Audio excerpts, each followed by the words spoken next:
Welcome to the Rhino Daily Podcast, the daily podcast for sharp entrepreneurs. You'll hear insights and ideas from the world's top entrepreneurs and thought leaders, designed to help you increase your profits and improve your lifestyle. Now here's your host, Steve Cypress. Here is part 3. Welcome back to the Rhino Daily Podcast, day 3, with the fantastic Ezra DeWolfe, who in just 2 days has already got me light years ahead in my constant battle with and against my ADHD to bring out the best in me and to avoid the worst in me. That's what he's here to do, and hopefully he's helping you do that too if you have not already listened to the first 2 days we've had here with Ezra. I could not more strongly urge you, after you listen to today's episode, to go back and listen to those two. They're full of great takeaways, including at the end of yesterday, Ezra, you just touched on this whole concept of how we see ourselves, and I could take it a little further, those of us that are married, how our spouse or maybe our business partner, or certainly in my case, how our spouse sees us, and they can get exasperated with our ADHD negatives, and you know, they could not understand how could that affect us, because what happens off the job is going to affect us on the job, of course. Can you speak to this kind of mindset that we really ought to have to empower ourselves when we have ADHD? Sure. Yeah, I mean, I would offer that the way, even just these labels that we're using, ADD, ADHD, the labels keep changing. What the medical community says they mean continues to change. And it's often because those labels are defined most commonly by people who aren't actually experiencing what this sort of brain type is. You know, and this is not an uncommon thing. It tends to be when we have something in a minority. How is it often viewed? It's first viewed through a lens of being pathologized, medicalized, defined by a larger group. I mean, just as a very clear example, I'm right-handed. I can't quite understand what that might look like, not to be able to write with my left hand or with my right hand. It's just so easy to me. And then so it shouldn't be a surprise that through much of history, what do we do when we come across a left-handed person? We try to force them to write with their right hand. And, you know, that's often the way that we are, that people might have sort of understood their ADHD, ADD, to this point of trying to understand it through a lens of, there's something wrong, there's something that's broken, there's something that's defective about us. And I would offer that if all of those things were true, if that type of belief about what this type of brain wiring must mean is true, it would be strange that we see so many people with ADD and ADHD just almost overrepresented if I look at successful business owners. And I have to imagine there's a reason for that. Yes, it's because we're awesome. So I love it. That's great. And I've gone to, it hasn't been a while now, but I've gone to the search engines and type in famous people with ADHD, and that gets me all excited. You see Leonardo da Vinci and this and that, whatever, and I'm like, see, that's not a disability. It's an empowerment.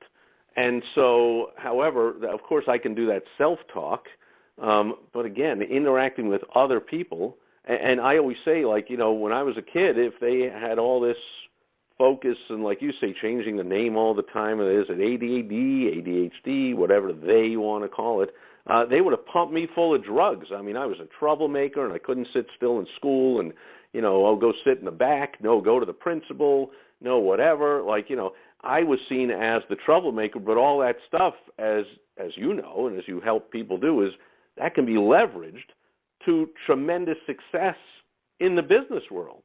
I mean, so not only should we look at it that way, but is there certain things, actions we can do, or certain things we can say to people or to ourselves to constantly understand or take advantage of this, that it done used correctly, it's an advantage? Yeah. I mean, I have noted that when I'm working with entrepreneurs with ADD, ADHD, the most sort of framing that sort of helps us understand ourselves and maybe communicate what's going on to others is just understanding ourselves as a person who both has marked strengths and perhaps marked weaknesses. And, you know, if we go through sort of like a school model of if you're the kid who comes home with a report card and you have straight A's and you have an F in one thing, like you're in a lot of trouble. But, when it comes to entrepreneurship, actually having, it's not always the case that very sort of balanced people with very average skills in all areas are those that succeed. If I had to, and what that means, I think it just means accepting reality for what it is. I'm very happy that when it comes to those sort of marked strengths, the creativity and the ability to solve problems, that serves me well as a business owner. And it's very hard to hire for those things. But when it comes for a lot of my marked weaknesses, what I note is that often there's things that we can do to mitigate them. And often if I have to hire somebody, it's pretty easy to hire somebody to mitigate my marked weaknesses compared to hiring at the marked strength. So it can be a type that's very helpful. But it's probably just recognizing that it is a double-edged sword. So we both have to go to work on both of those things. I'm not necessarily one who believes that just on its own we have this superpower and just you go through life and you'll experience nothing but good things. I think what's more accurate is it's just a reality. There's certain things we have to do to lean, then we can be very successful if we lean into those strengths and systematically work to mitigate those weaknesses.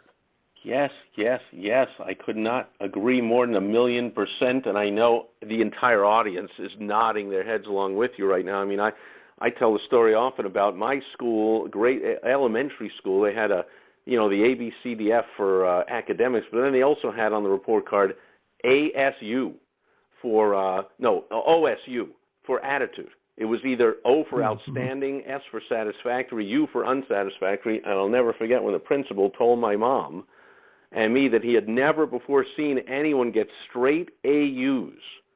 He said, I didn't even think it's possible. That in every single teacher said, of course that's an A, but man, unsatisfactory attitude. And my mom, who was a school teacher, I remember she couldn't even believe. She was arguing. She was like, well, by definition, how can he have an unsatisfactory attitude if he's getting all A's? It was a whole big thing. Right. But I love what you said. All the time in school, the teachers try to get me to be more balanced and stop focusing on one thing.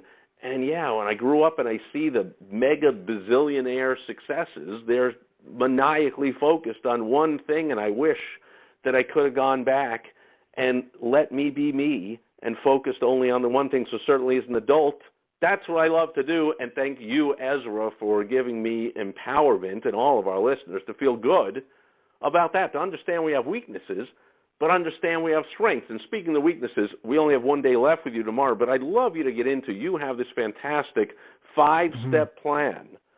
And I know we can't get into all of it in one segment, but I'd love for you to be able to touch on this 5-step plan for how we can deal with our ADHD. Can we get into that tomorrow?